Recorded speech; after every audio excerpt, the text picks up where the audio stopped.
Olá, já estamos de volta com a série de entrevistas com os candidatos a prefeito de Guarapari. A ordem das entrevistas foi definida através de sorteio com os representantes dos candidatos. Hoje, a entrevista é com o candidato Rodrigo Borges, da coligação Renovar para Cuidar de Guarapari, dos partidos Republicano, Novo, PMB e Solidariedade. A entrevista terá duração de 15 minutos, que começam a contar a partir de agora.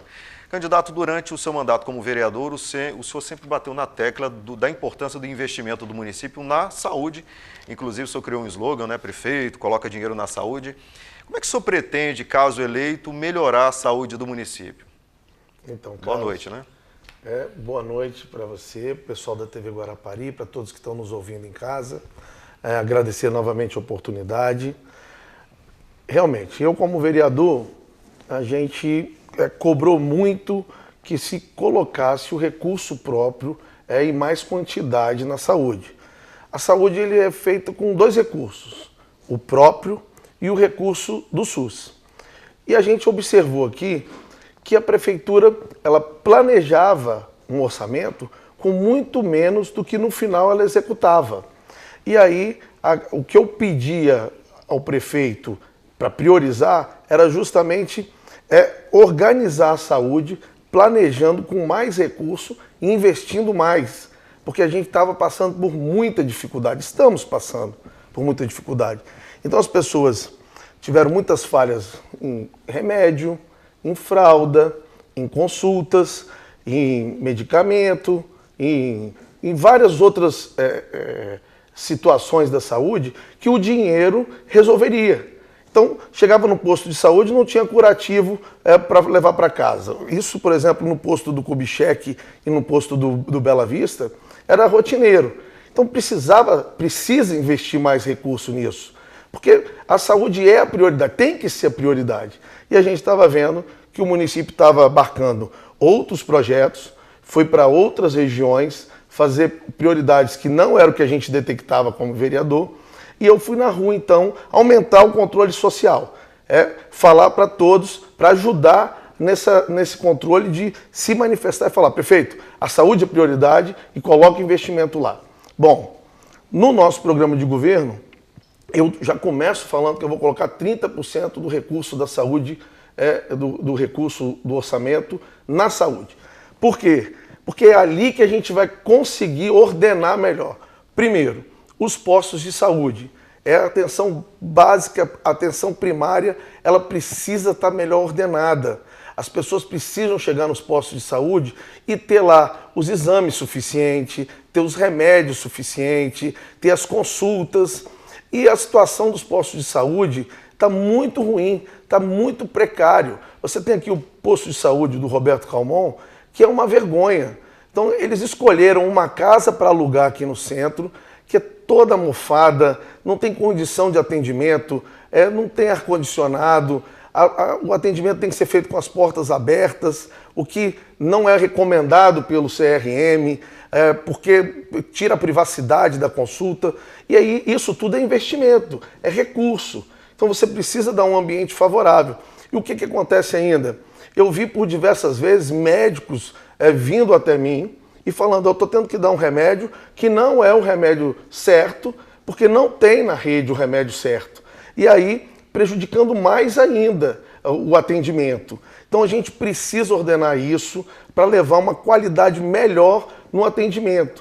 E o médico, então, quando vê essa situação, ele não quer ficar num ambiente desse. Uma vez eu fui no UPA mais de 70 vezes, abri mais de 70 inquéritos contra a administração para que fosse corrigido algumas ações que estavam equivocadas. E aí, em uma dessas oportunidades, lá no UPA, eu observei, foi relatado para mim, que não tinha o remédio para dar para a pessoa para dor. Tinha que dar um outro remédio que ainda causava um efeito colateral diferente. E aí eu tive então que fazer a cobrança nisso para a gente ter o melhor serviço. Os médicos não querem vir para cá, o ambiente é ruim. Em outra oportunidade no UPA, devia ter mais de 80 pessoas para dengue. A médica falou para mim que ela já tinha atendido 70, tinha mais 30, mais umas 80 lá embaixo. era tanta gente que a médica, foi a primeira vez dela, ela falou assim, eu não volto amanhã. Então, eu dei outra ideia da gente descentralizar o atendimento de dengue e a gente usar os postos de saúde. E aí veio a resposta de que a gente não podia fazer isso porque não tinha um laboratório para fazer os exames. É uma coisa simples. E as outras cidades usam os postos de saúde para esse atendimento. Então, a gente descentralizando do UPA, trazendo os outros postos para eficiência, né, nessas outras questões, a gente vai conseguir provocar uma saúde melhor. Os postos de saúde precisam estar com mais equipes, reformados, com o remédio suficiente, com consulta suficiente, com exames suficientes, para a gente dar uma saúde melhor para a população. É obrigação da prefeitura colocar uma atenção primária digna. Então, o senhor está dizendo que contratando mais médicos para as unidades de saúde vai evitar que a UPA fique superlotada. Então, a ideia do senhor é reforçar então esse atendimento nas unidades básicas para evitar essa superlotação na UPA, não é isso? Isso. A UPA, 83% do atendimento da UPA é no verde, ou seja, um atendimento que pode ser feito nos postos de saúde. O problema é que a população chega no posto de saúde, gente, e aí chega lá, a informação que ela tem é o seguinte, só daqui a 5 meses. E daqui a 5 meses a pessoa precisa ser atendida imediatamente. E aí ela vai para o UPA. O que acontece então é essa superlotação. Então a gente precisa colocar os postos de saúde funcionando imediatamente. Precisa dar nos postos uma qualidade para o médico querer vir para cá. Muitos não querem ficar porque é um problema atrás do outro. É muito problema. E a prefeitura não investe nisso para tentar solucionar esses problemas. E aí a gente perde essa mão de obra tão importante para o município. Uma equipe, ela cuida de 2.500 a 4.000 pessoas. Tem lugares que esse atendimento máximo, que são as 4.000 pessoas, está indo no dobro. Eles estão atendendo 8.000. Então a gente precisa ordenar isso de uma maneira muito mais eficiente para a população já sentir que os postos de saúde estão atendendo e aí confiar mais na atenção primária e aí conseguir o UPA não ficar sobrecarregado. Candidato, vamos mudar um pouco de assunto, né? Vamos falar agora sobre segurança pública, né? A maioria dos candidatos tem dito, né, da necessidade da implantação da Guarda Municipal aqui em Guarapari. Qual que é a sua opinião sobre esse assunto? A Guarda Municipal ela é importante. Eu fiz, como vereador, outra vez, diversas campanhas na rua. Adesivei vários carros, coloquei mais de 1.000 adesivos em carros, Guarda Municipal já, porque qual é o instrumento que as prefeituras têm para poder ajudar na segurança pública? Justamente o vídeo monitoramento e a Guarda Municipal. O vídeo monitoramento a gente está muito ruim, tinha 80 câmeras na época do prefeito Orly, agora a gente tem muito menos do que isso, está inoperante, e a Guarda Municipal, sincronizada com o vídeo monitoramento, a gente vai ter que conseguir eficiência. Além disso, a gente viu a prefeitura não conseguindo nem fazer a capina da cidade.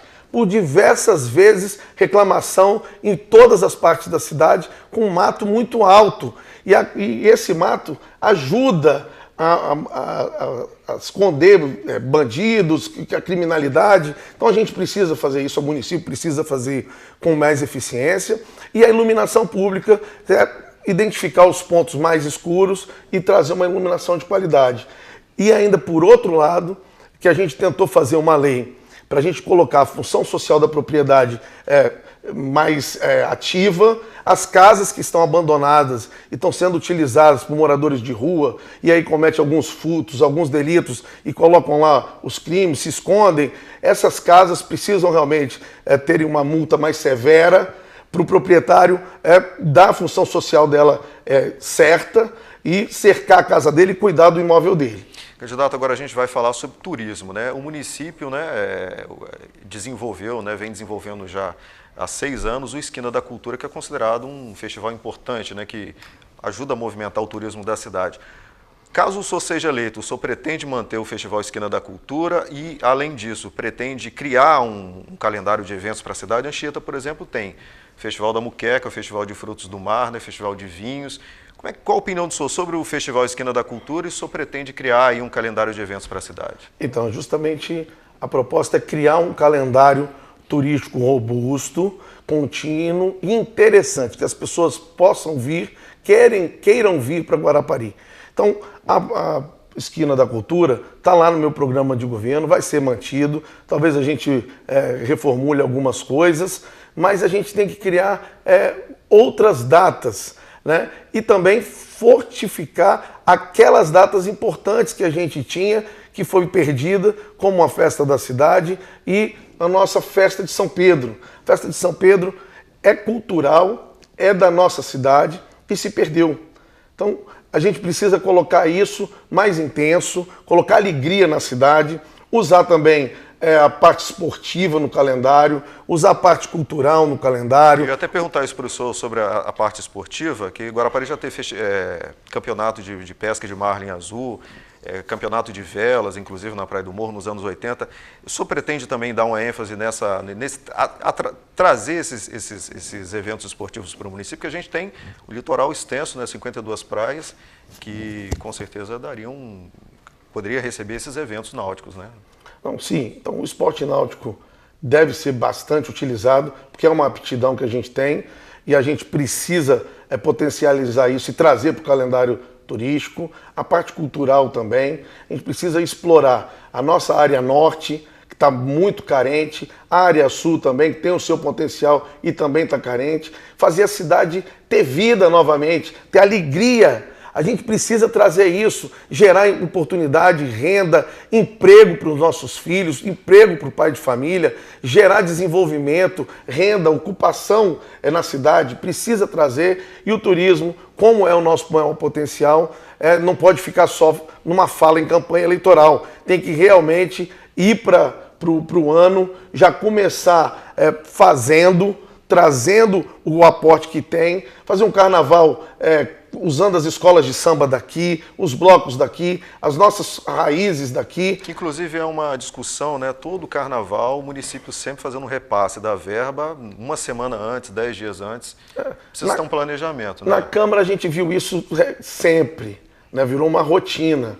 E aí a gente vê depois o secretário de Turismo falando que tinha 60% do setor hoteleiro fechado e comemorando 60%. Ou seja, a gente podia estar falando de 90%, 95%, 100% e comemorando 60%. Está muito aquém da capacidade que a gente tem. A gente vê outras cidades já desenvolvendo o turismo intenso pelo ano todo e a gente aqui trocando moeda. E aí, por outro lado, falando de economia ainda, potencializar a pesca do município, que a gente tem uma aptidão grande, a agricultura do município e diversificar ainda, trazendo indústrias para cá. Só pensa no polo industrial, que a gente teve inclusive uma área doada pelo Estado há alguns anos, ali em Condados, para um polo industrial que nunca aconteceu, né? Só pensa em trazer um polo industrial? Não, tem essa área, mas depois que teve a duplicação da BR-101, ali ficou muito mais atraente. Tanto é que a Autoglass se instalou lá. E a Autoglass é hoje o cartão de visita da gente. Eu, por exemplo, fui na Findes, conversei com eles e a Findes explicou: Rodrigo, hoje a Autoglass, vocês têm que utilizar a Autoglass para poder atrair outras. Porque se a Autoglass enxergou viabilidade logística aí, outras vão enxergar também. E é isso, a gente tem que ser aguerrido, a gente tem que buscar, bater na porta deles, buscar essas empresas que queiram se instalar aqui, trazer condições para cá, porque a gente precisa, depois que trazer as empresas, colocar cursos profissionalizantes certeiros para a gente pegar a nossa população e abarcar dentro dessa ocupação nas empresas. A gente precisa que esse emprego, essas oportunidades saiam do nosso mercado. Candidato, o nosso tempo vai se encerrando, o senhor tem agora 1 minuto para as suas considerações finais. Bom, pessoal, você que está em casa, eu quero pedir seu voto para Rodrigo Borges no 10. Por quê? A gente está vivendo em Guarapari 20 anos do mesmo governo. Eles já tiveram uma oportunidade. Eu quero uma oportunidade, eu quero poder transformar a nossa cidade. Existem vários aspectos que a gente já está falando aqui, que está passando dificuldade e a gente precisa enfrentar. E hoje a gente vê uma prefeitura omissa em todos esses pontos. A prefeitura ela serve para o povo de Guarapari. E aí é de ponta a ponta. A gente precisa valorizar o nosso interior, que está jogado às traças, os proprietários, os produtores com dificuldade de escoar a produção, as nossas praias abandonadas. Você tem a Praia de Santa Mônica, que está ali com o quiosque há tempos daquele jeito, então não tem desenvolvimento na cidade. A gente precisa gerar emprego e renda para as pessoas. As pessoas é que importam, não o asfalto. Por isso eu peço voto para o 10, para Rodrigo Borges, e vamos colocar a cidade para o povo de Guarapari. Obrigado. Tá certo, a gente agradece o candidato Rodrigo Borges, do Republicano. Lembrando que amanhã, nesta quinta-feira, feriado, a gente recebe aqui no estúdio do Jornal Guarapari o candidato Emanuel Vieira, do União Brasil.